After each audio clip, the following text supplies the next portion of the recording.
नमस्कार। जय जय राम, जय श्री राम, जय हो बागेश्वर धाम सरकार, जय हो हनुमान जी महाराज। मेरे प्यारे सभी दर्शकों, हम सभी लोग जानते हैं और लोग कहते भी हैं कि डॉक्टर जो है भगवान के रूप होते हैं। डॉक्टर हमेशा जीवन दाता कहे जाते हैं, दूसरों के जीवन को बचाते हैं। लेकिन आज के इस वीडियो में एक डॉक्टर का ऐसा निर्दयी घटना में लेकर के आए हैं कि जो डॉक्टर आखिर एक मासूम बच्चे जिसकी उम्र लगभग 10 साल की होती है, फिर वह कितना निर्दयी से उसकी जान ले लेता है। बहुत ही जबरदस्त, और शायद आपके आंखों से आंसू छलक पड़ेंगे। इसलिए आप इस दर्द भरी कहानी के अंत तक अवश्य ही बने रहेंगे। मुझे पूरा विश्वास है कि आपको ऐसी कहानियां सुनने में पसंद करते हैं, क्योंकि आपके जीवन में बहुत कुछ ऐसे नए बदलाव और ज्ञानवर्धक चीज़ें सिखा करके जाती है। तो बस चलिए हम लोग बिना देरी के इस कहानी को, इस किस्सा को शुरू ही कर देते हैं। बहुत पुराने समय की बात है कि एक गांव में जो एक किसान रहता था, जिस किसान का नाम था भगत, और लोग भगत भगत भगत ही कहते थे। और बेचारा वह बड़ा ही गरीब था, चूंकि समय गुजरने के साथ साथ वह बूढ़ा हो गया था। लेकिन उसके साथ में जो घटना घटी, मैं बात बयां करता हूँ। भगत का शादी होने के बाद पहली औलाद हुए, लेकिन वह इस दुनिया में नहीं रहा। कुछ दिनों के बाद उसकी मृत्यु हो जाती है। भगत और भगत की पत्नी बड़े ही निराश होते हैं। लेकिन ये हादसा एक बार दो बार नहीं होता। ऐसा यह किस्सा भगत के साथ में पूरे के पूरे 6 बार होता है, अर्थात 6 औलाद जन्म होते हैं, लेकिन 6 का 6 इस दुनिया में नहीं रहते। बेचारा भगत बड़ा ही परेशान हो जाता है। भगवान की भक्ति भाव, काफ़ी पूजा पाठ करने के बाद, मन्नतें मांगने के बाद भगत का फिर से एक 7वां औलाद होता है। लेकिन ऊपर वाले की किस्मत से इस बार भगवान की कुछ करिश्मा थी कि वह बच्चा बच जाता है। फिर उस बच्चा जिसका नाम रोहन था, भगत अपने बच्चे का बड़े ही अच्छे से लालन पालन पोषण करता था, और उसके पास थोड़ी बहुत जो जमीन थी उसी में अपना खेती बाड़ी और कभी इधर उधर मांग करके वह अपना गुजर बसर करता था। उसके बस एक लौता एक ही लड़का था, बस वही उम्मीद थी। लेकिन गजब की बात तब हो जाती है कि जब उसका लड़का लगभग 10 साल का हो जाता है, उसके लड़के का स्वास्थ्य जो बहुत अधिक खराब हो जाता है। और जब खराब हो जाता है तो वह जो है पास वाली दुकान से कुछ दवा लेकर के आते हैं और जो अपने बच्चे को खिलाता है। लेकिन बेचारा रोहन का तबीयत में कोई सुधार नहीं आता। समय समय पर रोहन का बुखार, शरीर का टेम्परेचर बढ़ता ही जा रहा था। दोनों माँ और बाप, बेचारा भगत और भगत की पत्नी, बड़े ही अपने इकलौते बेटे का चेहरा देखकर उनके आंखों से आंसू आ रहा था। हे भगवान, अरे क्या तू कर रहा? ऑलरेडी मेरे 6 के 6 बच्चों को तूने तो ले ही लिया, और एक बचा भी तो तू भी उसको लेने का प्लान बना रहा है। भगवान, इसको मेरे को पास छोड़ दो। ये नहीं रहेगा तो मैं आखिर इस धरती पर हम लोग बोझ रह के क्या करेंगे, क्या फायदा होगा? और लेकिन जो उसका बेटा इकलौता रोहन था ना, उसकी स्थिति में कोई सुधार नहीं आती है। तो किसी ने कहा कि इस गांव से 2 गांव दूरी पर जो एक बहुत ही अच्छे डॉक्टर रहते हैं, अगर आप अपने बेटे को उनके पास में ले जाते तो शायद वह इलाज करते। बेचारा भगत के पास इतनी अच्छे खासे कपड़े भी नहीं थे कि वह मटमैला कपड़े, क्योंकि वह किसी तरीके से अपना खाना पीना का व्यवस्था करते थे। रात्रि का समय हुआ और रात्रि में ही वह जो है भगत अपने बेटे को लेकर के और वहाँ पर चल जाता है। उसका डॉक्टर का नाम था महेश बाबू। महेश बाबू का रात्रि के समय में दरवाज़ा खटखटाया। 12 बजे रात्रि के समय में पहुँचा था। दरवाज़ा खटखटाया, अंदर से आवाज़ आती है, कौन? उसने कहा, मेरा बेटा का तबीयत बहुत ही ख़राब है डॉक्टर साहब, एक बार देख लेते। उसने कहा, नहीं, मैं रात्रि के समय में किसी मरीज को नहीं देखता हूँ।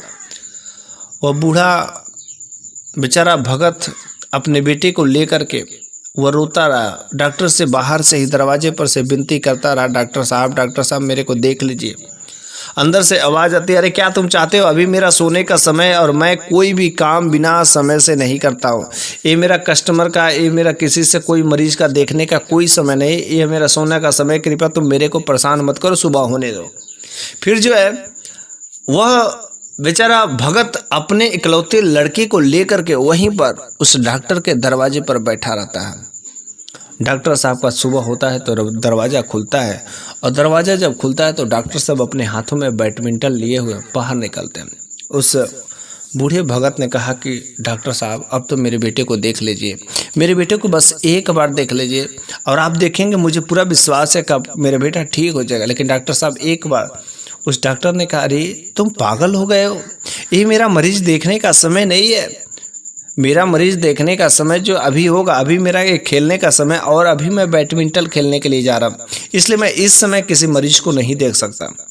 शायद उस डॉक्टर के लिए यह मरीज था, लेकिन इस बूढ़े बाप के लिए ने उसका बेटा ही उसका संसार था। लेकिन डॉक्टर ने नहीं समझा। वह बूढ़ा बेचारा डॉक्टर के पैरों में गिड़गिड़ाने लगा, पैर पकड़ लिया, लेकिन उस डॉक्टर को 1% भी दया नहीं आती है। महेश बाबू पैरों से झटकार करके बस वह गाड़ी पर बैठ जाते हैं और निकल जाते हैं। लेकिन जब तक वह मोटर बाइक दिखती है तब तक बेचारा भगत टकटकी लगाकर देखता रहता कि शायद वह अब आ जाएंगे, अब वापस आ जाएंगे।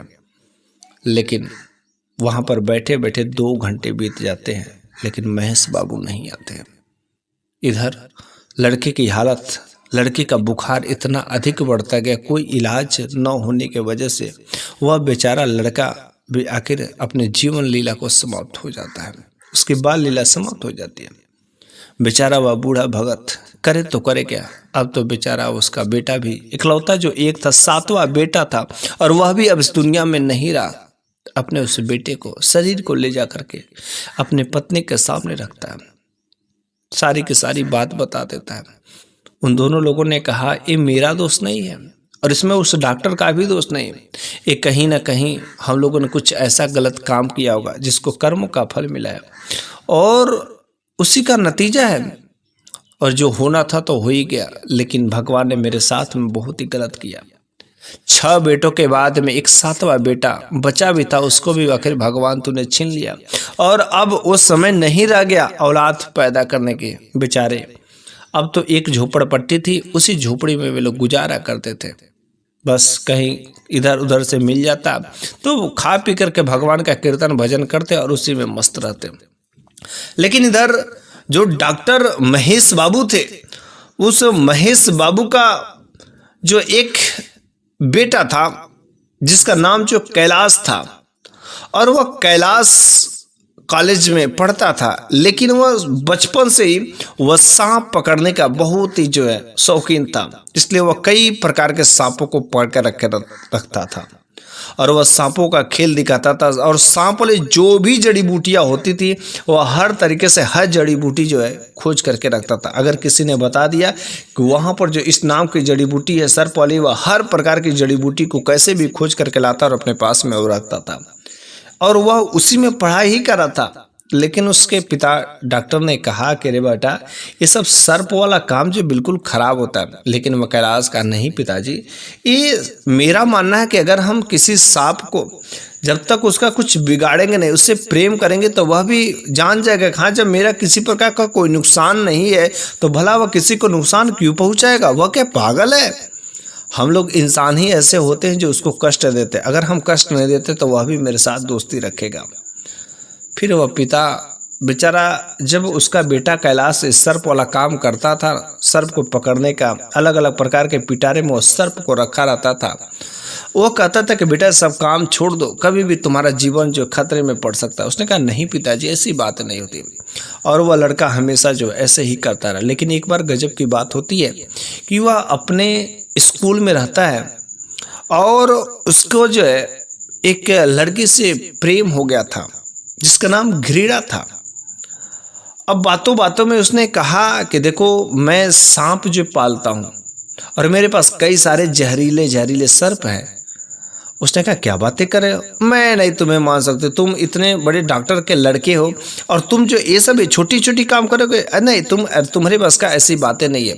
उसके पास पड़ोस में कुछ सारे और भी सहेलियाँ थे, फ्रेंड थे, उन लोगों को भरोसा नहीं होता, विश्वास नहीं होता।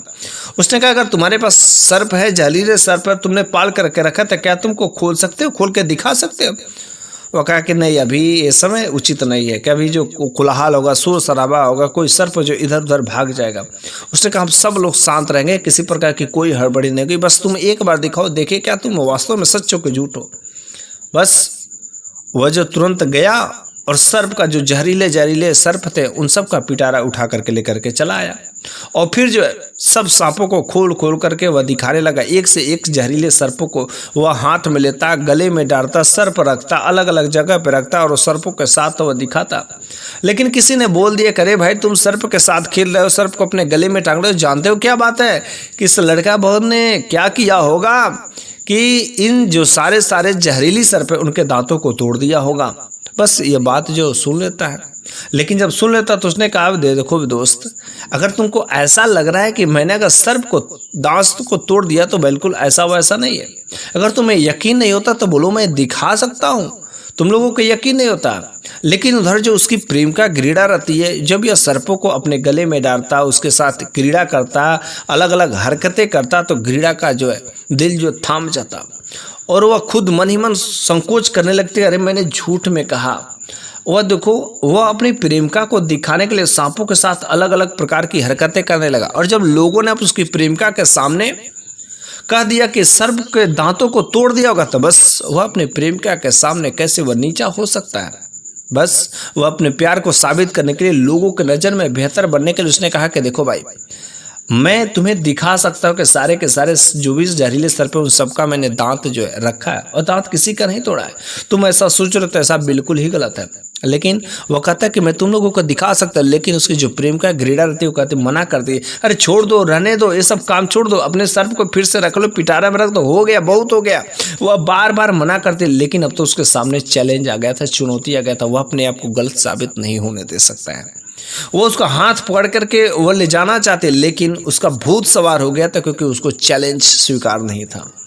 बस वो उस चैलेंज को पूरा करने के लिए उसने अपने पिटारे में से जो सबसे जहरीला सर्प था उसको पकड़ता है, और उसको पकड़ करके दिखाता अपने दोस्तों को, देख दोस्त, ये जो जहरीला सर्प है ना, अगर यह किसी को काट लेता है तो तत्काल उसका कोई जो उपाय नहीं है, लेकिन हाँ कुछ जड़ी बूटी है, उसके माध्यम से अगर सही समय पर उपाय हो जाए तो शायद वो इंसान बच सकता है। लेकिन मैं इस जो जहरीला सर्प का भी मैं दांत दिखा सकता हूँ, अगर तुमको ऐसा लग रहा है कि इसका दांत जो मैंने तोड़ दिया। बस उस कैलाश ने उस जहरीले सर्प का गर्दन पकड़ करके उठाया, और चूंकि दांत दिखाने के लिए गर्दन को जोर से दबाना पड़ेगा, तब जाकर उसका मुंह खुलेगा। बस उसके गर्दन को जोर से दबाया, और जब जोर से दबाया तो ऐसा उस सर्प को लगा कि आज लग रहा है मेरा मालिक मेरे को मार ही देगा, कहीं इसका दिमाग तो सटक नहीं गया ना, आखिर मेरे साथ में आज तक तो ऐसा व्यवहार नहीं किया था, लेकिन आज पता नहीं क्यों मेरे साथ में ऐसा कर रहा है, मेरे गर्दन को जोर से दबो रहा है, मेरी आंखें लाल हो रही, उसका दम घुट रहा था। और इधर वह जो कैलाश अपने दोस्तों को दिखा रहा था कि उसका मुंह खोल करके देख, इसका दांत है, दांत है, दांत है। सारे लोगों को यकीन हो जाते कि हाँ इनके दांत टूटे नहीं हैं, लेकिन सबको दिखाने के बाद जब यकीन हो जाता है, उस सर्प को दोबारा पिटारे में रखना चाहता है, लेकिन जैसे पिटारे में रखने जाता है और उसके गर्दन की नस को ढीला करता है ना, तुरंत वह सर्प घूम करके उसके उंगली में काट लेता है। जैसे उंगली में काट लेता तो तुरंत लोगों में हलचल मच जाती है कि कैलाश को सर्प काट लिया, कैलाश को सर्प काट लिया, कैलाश को सर्प काट लिया। तुरंत लोगों ने उंगली में जो है रस्सी बांध दिया ताकि इधर उधर जो है जहर ना फैले, लेकिन इतना वह जहरीला सर्प था कि एक ही घंटे में इसकी आंखें जो है धीरा छोड़ना शुरू हो जाती है। उसके मम्मी पापा को भी पता चल जाता है कि मम्मी और पापा भागे भागे वो अपने बेटे के पास में आते हैं। अपने बेटे की हालत को देख करके वे भी घबरा जाते हैं, और चूंकि डॉक्टर महेश बाबू अपने पत्नी से कहते हैं कि मैं हमेशा कहता था कि अपने बेटे से सांप वाला काम छोड़ दो, सांप वाला काम छोड़ दो, लेकिन वह नहीं माना, और देख आज इसकी हालत कैसी हुई। वह टांग उंग करके किसी तरीके से अपने हॉस्पिटल पर, अपने क्लिनिक पर ले जाते हैं, वहाँ जो भी उनसे ट्रीटमेंट करना था ट्रीटमेंट करते हैं, जो उसके पास जड़ी बूटियाँ थे उस जड़ी बूटियों का भी उपाय किया जाता है, लेकिन हर उपाय करने के बाद भी कोई भी सुधार नहीं आता है। समय समय पर उसकी स्थिति बदतर होती जाती है, बदतर से 1% भी बेहतर होने का नाम नहीं लेते। अब तो डॉक्टर महेश बाबू और उनकी पत्नी की हालत बिल्कुल ही खराब होता जाता है, क्योंकि उनका था इकलौता एक ही बेटा जो कैलाश था, और आज शायद वह अपने बेटे से हाथ धो पड़ेंगे। अब उनके दिमाग में विचार आता, किसी ने कहा कि देखो भाई, अलग अलग जो नगर के जो झाड़ फूक करने वाले उन लोगों को सूचना दिया जाए। तो बस डॉक्टर ने क्या किया, सूचना दिया जाए। उसने कहा कि जो भी मेरे बेटे को ठीक कर देगा उसको मुँह मांगे जो इनाम दिया जाएगा। मेरा धन दौलत सारे के सारे मैं लुटाने के लिए तैयार हूँ। मैं यहाँ से निंगोटा पहन करके, चड्डी पहन करके निकल जाऊँगा, लेकिन मेरा बस बेटा जो जीवित हो जाए। मैं अपने पत्नी के साथ घर छोड़ करके चला जाऊँगा, लेकिन मेरे बेटे को कोई जीवित कर दे। अनेक प्रकार के झाड़ फूक सब प्रकार के लोग वहाँ पर करने आते हैं, लेकिन बस सिवाय उस आदमी के, और उसकी स्थिति में किसी प्रकार की कोई जो सुधार नहीं हो रहा था। ऐसे करते करते रात्रि के 10 बज गए थे। अब रात्रि के जब 10 बज गए थे, इधर जो है कुछ दूरी पर जो है 2 गांव के दूरी पर एक झोपड़पट्टी में एक बूढ़ा बूढ़ी रहते थे, एक बुढ़ा और बुढ़ी रहते थे। किसी ने जाकर के कहा, करे सुन रहे हैं बूढ़े बाबा जी, अरे क्या आपको पता है कि जो दूसरे गांव में एक डॉक्टर साहब रहते हैं, उनके बेटे को सर्प ने काट लिया, और शायद आप तो झाड़ फूक का काम करते हैं, आप जाइए ना, झाड़ फूक कर दीजिए, ठीक हो जाएगा। फिर उसने उस डॉक्टर का नाम बताया। उसने कहा कि वही डॉक्टर महेश बाबू। उसने कहा अच्छा, महेश बाबू के बेटे को, बहुत अच्छी बात है। शायद उनको पता नहीं है कि उन्होंने मेरे साथ में क्या किया। हाँ, मैं जानता हूँ, झाड़ फूक करने वाला मंत्र को जानता हूँ, लेकिन मैं नहीं जा सकता, वो तो मेरा दुश्मन है। और आज मेरे को जाकर के कलेजे में ठंडक पड़े। वो अपने पत्नी से कहते कि आज देखो, उसको पता चलेगा कि बेटे का दर्द क्या होता है। उसने मेरे बेटे का एक बार देखा नहीं, और आज उसका बेटा जब ऐसे ही तड़प तड़प के इस दुनिया को छोड़ करके चला जाएगा, तब उसको पता चलेगा। अरे मेरा बेटा क्या, 6 बेटे को तो मैंने खो ही दिया था, ठीक एक बेटा वैसे ही चला गया। कोई बात नहीं, मेरे पास इतना कोई धन दौलत थोड़े है कि हाँ मेरा धन दौलत का कोई वारिस होगा, अरे नहीं है। लेकिन हाँ, उसको पता चलेगा, उसके पास खूब पूंजी बना करके रखी है ना।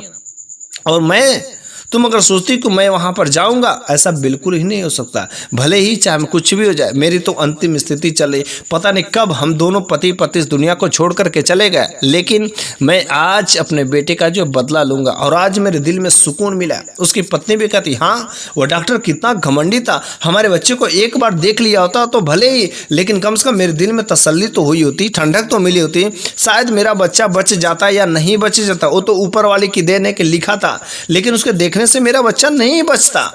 लेकिन आज उसको पता चलेगा। और आप भूल करके भी जाने की गलती मत करिएगा। बस ये सब बातें कर करके और खाना खा करके, और जो है वह भगत और उसकी पत्नी जो बूढ़ा बूढ़ी थे, वह जो झोपड़पट्टी में सोते हैं। लेकिन जब झोपड़पट्टी में सोते हैं तो भगत को अंदर ही अंदर बेचैनी होती रहती है। और जो बूढ़े लोग होते हैं, अक्सर जो रात्रि में बातें करते करते कब सो जाते हैं, कब जग जाते हैं, कुछ पता ही नहीं चलता। और बस इधर उस बूढ़ी का नाक बजने लगता है। लेकिन इधर जो भगत था ना, उसको नींद नहीं आ रही थी, उसको बेचैनी छा रही थी। क्योंकि आज तक अगर अगल बगल कहीं पर भी अगर झाड़ फूक वाला काम होता तो भगत बिना कहे ही वहां पर उसका पैर ऑटोमेटिक खींचा खींचा चला जाता था। अगर किसी को सर्प ने काट लिया, तब तो वहां पर जैसे सुनता तुरंत वह दौड़े दौड़े उसको बचाने के लिए चला जाता, और वह किसी से कोई 1 रुपया तक नहीं लेता था। इस कारण से अब जैसे इसके कान में पड़ गए, वह इसका दुश्मन जरूर था, लेकिन इसके पांव जो कंप रहे थे, इसको नींद नहीं आ रही थी, इसको मन ही मन बेचैनी हो रही थी, लेकिन कुछ भी समझ नहीं आता है।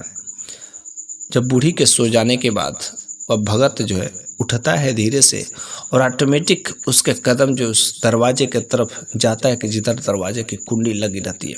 दरवाजा खोलने ही वाला रहता है, तब तक जो उसकी पत्नी की नींद खुल जाती है। और वो कहती, करिए आप कहाँ जा रहे हैं इतनी रात को? उसने कहा नहीं नहीं, मैं कहीं नहीं जा रहा।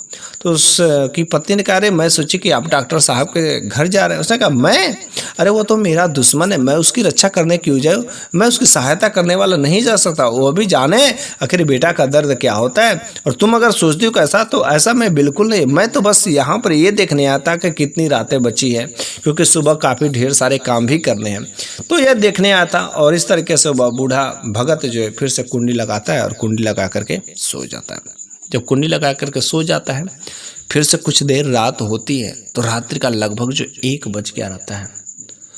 और 1 बजे वह धीरे से उठता है, और ऑटोमेटिक उसके कदम जो है उसके तरफ खींचे खींचे चले जा रहे थे। वो अपने आप को रोकना चाहता था लेकिन उसके कदम नहीं रुक रहे थे।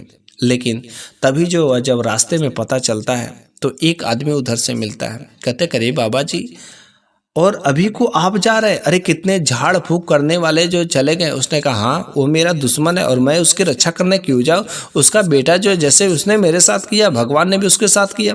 उसने कहा नहीं नहीं, ऐसा मत कहिए। उसका डॉक्टर साहब का इकलौता एक ही बेटा था। और जैसे ये बात सुनती है कि डॉक्टर साहब का इकलौता एक ही बेटा था, तो ऑटोमेटिक बूढ़े बाबा की जो है बेचैनी और बढ़ती जाती है। और वहाँ से आओ ना ताओ देखा, वहाँ से वह दौड़ना शुरू कर देते हैं। उन्हें समझ नहीं आता कि आखिर ये पैर ऑटोमेटिक इतना तेजी से क्यों दौड़ रहे हैं। अंदर का दिल जो है उनका नहीं रोक रहा था, क्योंकि जो आज तक कभी तलवार नहीं चलाया हो, जो आज तक कभी कोई गलत काम नहीं किया हो, तो पहली बार वो गलत नहीं कर सकता। और ठीक आज तक जब वो किसी ऐसे किस्सा को देख करके, जिसको सर्प दंश वाले कोई हादसा को देख करके वो नहीं अपने आप को रोक सकता था, और वैसे ही ऑटोमेटिक उसके कदम जो बढ़ते गए, दौड़ता दौड़ता दौड़ता, आज तक उसके पहले इतना तेज कभी वो चला ही नहीं था। और बस उस डॉक्टर साहब के घर के सामने आगे खड़ा हो गया। सारे के सारे लोग, झाड़ फूक करने वाले, जो भी रोने बिखरने वाले थे, सब रो भी करके सब जो मामला शांत हो गया था। कुछ लोग इक्की दुक्की बचे थे, लेकिन दरवाज़ा खटखटाते हैं। जैसे दरवाज़ा खटखटाते हैं तो उस डॉक्टर ने आकर के दरवाज़ा खोला तो देखा कि दरवाजे पर एक बहुत ही बूढ़ा गरीब जो है पड़ा हुआ है।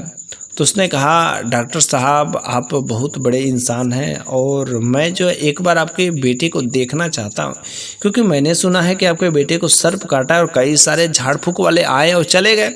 उसने कहा हाँ हाँ, लेकिन बेचारा मरता क्या न करता। उनकी हालत बिल्कुल ही ख़राब थी, फटियाल स्थिति, कपड़े गंदे थे। लेकिन वह डॉक्टर उस बूढ़े को ले गया। लेकिन जब उस बूढ़े को ले गया ना, तो उसकी जब चेहरे रोशनी में पड़ा तो तुरंत उस डॉक्टर ने उसको पहचान लिया, उस बूढ़े को, लेकिन कुछ बोला नहीं। और जब वो बूढ़े बाबा उस लड़के के पास में गए, कैलाश के पास में गए, तो उसकी स्थिति तो काफ़ी नाजुक हो गई थी। लेकिन उसने कहा अरे इसमें घबराने की बात नहीं, आपका बेटा बिल्कुल ठीक हो जाएगा। बस मैं जैसा कहता हूँ वैसा बस आप काम करिएगा। ऐसा काम करिए, 2-3 लोगों को बुलवाइए जो इसके ऊपर लगातार जो है पानी गिराता रहे। और जब पानी गिराता रहे फिर जो अपना मंत्र का उच्चारण करूँगा और आपका बेटा बस देखिएगा आधे घंटे के अंदर जो खड़ा होकर के उठ कर बैठ जाएगा। और बस 2 लोग जो उस लड़के के ऊपर, उस लड़की के बॉडी पर जो लगातार पानी गिराते रहे, इधर जो मंत्र पढ़ता गया, आधा घंटा से 1 घंटे बीत जाते हैं और तब तक वो लड़का करवट ले लेता है। जैसे करवट लेता है और करवट लेने के बाद अंगड़ाई लेता है, अंगड़ाई लेकर के जमाई लेने के बाद जो है 1 गिलास पानी मांगता है। उसकी माँ भगी जाती है और अपने बेटे कैलाश के लिए पानी लेकर के आती है। बस कुछ ही समय में अब जब डॉक्टर साहब को यह खुशी दे करके रहा नहीं जाता है, वो अपने पत्नी से गले मिलने लगते हैं, इतना खुशी से पागल हो जाते हैं। और कुछ समय के लिए वह जो उस कमरे से बाहर जाते किसी काम के लिए, तब तक ये जो बूढ़ा वहाँ से तुरंत निकलते हैं और बस वहाँ से भाग जाते हैं। वो उस बूढ़े के पास में आना चाहते हैं, उससे कहना चाहते हैं कि भाई जो तुम मांगोगे मैं वो सब चीज़ें दूंगा। लेकिन अंदर वह बूढ़ा नहीं रहता। वह इधर उधर ढूंढने लगते हैं कि वह बूढ़ा, लेकिन तेजी से वह अपने घर की ओर निकल पड़े रहते हैं, क्योंकि वह बूढ़ा भगत जो था ना, उसको अपनी पत्नी का डर था। और जब अपनी पत्नी का डर था तो नहीं ये था कि भाई मेरी पत्नी जब तक जगे नहीं उससे पहले मेरे को घर पर पहुंच जाना है। और बस वो किसी तरीके से आनन फानन में घर पर पहुंचे। लेकिन इधर डॉक्टर साहब का बेटा तो बिल्कुल ठीक हो गया था, वो दोबारा तो जीवित हो गया था। लेकिन वह लोग उस बूढ़े को ढूंढने लगे, नहीं मिलते। लेकिन जब सुबह होती है तो उसकी पत्नी ने कहा कि आखिर जब उस बूढ़े को क्या आपने कुछ दान नहीं दिया, कुछ पैसे नहीं दिया? उसने कहा नहीं, मैंने तो कुछ दे ही नहीं पाया, लेकिन मेरे को पता है कि वह बूढ़ा कौन है। उसने कहा क्या आपको पता है, कभी उस बूढ़े से मिले? उसने कहा हाँ, मैं जब एक दिनों की बात है कि बहुत पहले वो अपने बेटे को लेकर के आया था। उसका बेटे की हालत बहुत ही ख़राब थी, सीरियस थी। लेकिन मैं इतना निर्दयी था, मैं इतना कमीना था कि मैं उसके बेटे को तरफ एक बार देखा नहीं। और आज वही बूढ़ा मेरे बेटे का जीवन उसी ने बचाया। मैं तो आशा छोड़ ही दिया था कि मेरा बेटा इस दुनिया से चला जाएगा। लेकिन उस बूढ़े ने देखो अपनी दुश्मनी को छोड़ करके अगर दूसरा कोई रहता तो शायद नहीं आता। वास्तव में बूढ़ा इंसान नहीं बल्कि भगवान है। सुबह होते ही कैसे भी हो मेरे को एक बार उस बूढ़े से मिल करके मेरे को माफ़ी मांगना है। और बस जब वह डॉक्टर साहब सुबह होता है तो अपने 2-4 लोगों के साथ में 4 पहिया गाड़ी में ढेर सारे सामान रखते हैं और उस बूढ़े भगत का पता करते करते वहाँ पर जाते हैं। वहाँ पर एक गरीब झोपड़पट्टी बनी रहती है। उसी के अंदर देखते हैं कि वही बूढ़ा भगत जो है सूखी रोटियां तोड़ रहा था। जब सूखी रोटियां तोड़ रहा था तो उस डॉक्टर साहब ने देखा, इसकी हालत को देख करके डॉक्टर साहब उस बूढ़े के चरणों में गिर जाते हैं, कहते कि बाबा आप मेरे को माफ़ कर दीजिए, मैंने आपके साथ में बहुत धोखा किया, बहुत ही गलत किया। शायद अगर आप भी अगर मेरे साथ ही करते तो आज मैं समाज में मुंह दिखाने के लिए नायक नहीं रहता। बाबा मेरे को माफ़ कर दीजिए। उस बूढ़ा भगत और भगत की पत्नी ने कहा कि डॉक्टर साहब मैं आपको माफ़ कर सकता हूँ, लेकिन इसमें मैं क्या कर सकता हूँ, वो तो कर्म का फल जो देने वाला ऊपर वाला है, और आपने शायद कुछ अच्छा कर्म किया होगा जिसकी वजह से आज आपका बेटा आपके साथ में होगा, और मैंने बुरा कर्म किया था इसलिए मेरा बेटा आज मेरे साथ में नहीं है। लेकिन डॉक्टर साहब आपने सोचा होगा कि मैं जो ढेर सारे रुपए पैसे धन दौलत लूँगा, लेकिन मेरे को 1 रुपया नहीं चाहिए, मेरे को नहीं चाहिए धन दौलत। मैं क्या करूँगा उन दौलत को लेकर के, मेरे जब कोई औलाद ही नहीं, कोई उस पूंजी को संभालने वाला नहीं है, तो मैं उस धन दौलत पैसे का क्या करूँगा लेकर के। हाँ अगर आपको देना है तो क्या एक चीज़ दे सकते हैं। डॉक्टर और डॉक्टर की पत्नी ने कहा बाबा जल्दी से बोलिए, जल्दी से बोलिए आप किस चीज़ की डिमांड करते हैं, जो चीज़ आप मांगेंगे वह चीज़ मैं तुरंत ला करके दे दूंगा। उस बूढ़े भगत ने कहा डॉक्टर साहब आपने बहुत पढ़ाई की होगी, हर चीज़ें की होगा, लेकिन आज आपकी डॉक्टरी फेल हो गई, लेकिन आज मैं जो आपसे चीज़ें मांगता हूँ तो क्या आप दे देंगे। उसने कहा हाँ मैं बिल्कुल दे दूंगा। उस बूढ़े भगत ने कहा कि डॉक्टर साहब अगर आपको देना ही है ना तो मेरा बेटा वापस ला करके दे दीजिए, बस मेरे को कुछ नहीं चाहिए। बस उस डॉक्टर साहब को अफसोस होने लगता है, कहता कि मुझे माफ़ कर दीजिए, मैं आपके बेटे को नहीं ला सकता, क्योंकि जो मर जाता है वह दुनिया में दोबारा वापस नहीं आता है। इसलिए हे बाबा आप मेरे को माफ़ कर दीजिए, और आज से मैं कसम खाता हूँ कि कोई गरीब से मैं 1 रुपया नहीं लूँगा, और सारा का सारा काम फ्री करूँगा। और उस दिन से उस डॉक्टर के भी अकल जो ठिकाने चल जाती है, और बस बूढ़े भगत और भगत की पत्नी कुछ दिनों बाद बड़े ही सुखी से इस दुनिया को छोड़ करके चले जाते हैं, सारा समाप्त हो जाता है। मेरे प्यारे सभी दर्शकों यह कहानी भी यहीं पर समाप्त हो जाती है, लेकिन मैं इस कहानी के माध्यम से आपको कहना चाहता हूँ कि अगर कोई इंसान जो आपके साथ में बुराई करता है तो उसको बुराई करने दीजिए, लेकिन आप बुराई मत करिएगा। अगर वह आपको गाली दे रहा है तो उसको गाली देने दीजिए, क्योंकि उसको ज्ञान नहीं है, वह अनभिज्ञ है, लेकिन आप गाली मत दीजिए। इसलिए कहा जाता है बुरे के साथ हमेशा बुरा ही नहीं बना जाता, कभी कभी अच्छे कर्म किया जाता है, हो सके वह भी अच्छाई पर चला है। इसलिए आपको मुझसे पूरा उम्मीद है कि आप इस कहानी को सुन करके बहुत कुछ आपको नई चीज़ें सीखने को मिली होगी, और अगले वीडियो में मैं फिर से कुछ ऐसी ही नई कहानियाँ लेकर के हाजिर हूँगा। तब तक के लिए धन्यवाद।